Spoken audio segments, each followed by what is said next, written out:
Today, NASA is hoping to begin a new era of exploration on the red planet, Mars. The Perseverance rover will attempt to touch down there this afternoon. Joining me now to talk about the mission is Associate Professor Joel Hurwitz. First off, good morning to you, Joel. Good morning. All right, I know Perseverance going to a very intriguing place, the red planet. Scientists believe there was an ancient lake bed.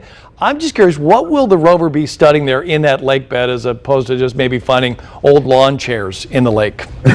That's right. So this lake is a spectacular place for our investigation. The primary target for us is a big stack of sedimentary rock that was deposited in the lake bed 3.5 billion years ago.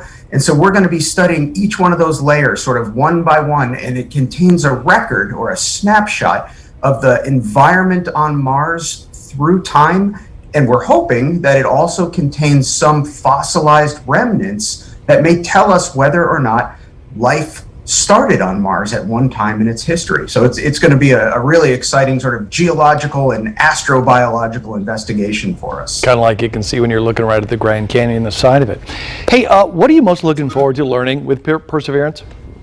So my own personal research interests are in reconstructing the environmental history of Mars by using those rocks that we're going to be studying. I'm hoping to learn something about what the chemistry of that lake water was like and whether the environment was warm and wet or cold and maybe characterized by glaciers with melting water flowing down into this crater.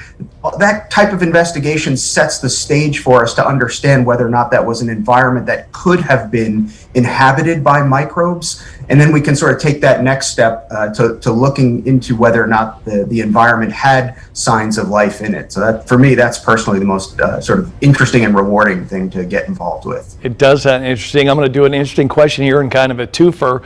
We're talking about finding out what Mars sounds like. That's number one. And two, what is next in possibly getting humans to Mars? Sure. So the sound, so we're carrying a microphone with us on this rover. So what's going to be really cool is in previous rover missions, we've always had these great visual panoramas of the surface of Mars, but we haven't had the sounds to go along with that. So now, in addition to those panoramas, we're actually going to be able to hear sort of the wind blowing across the scene and the sound of the rover's motors whirring in the background. So it's going to add a whole new dimension to our exploration. And one of the cool things that this rover is carrying with it is a device called MOXIE that extracts air from the Martian atmosphere and converts it into oxygen that presumably one could use for breathing someday when we send astronauts to the surface of Mars. So this device will be testing out the technology to show that we can use the resources available on us on Mars to provide resources for humans to use. All right, Professor, we're about out of time, but people want to know, when's it land and where can they watch it? Mars.nasa.gov. Everything you want can be found there. And it lands right around 3 o'clock or so, right? Our time? Yeah, just before 4 o'clock Eastern, yeah. Okay. Joel, thank you very much for being here, Professor. We do appreciate it.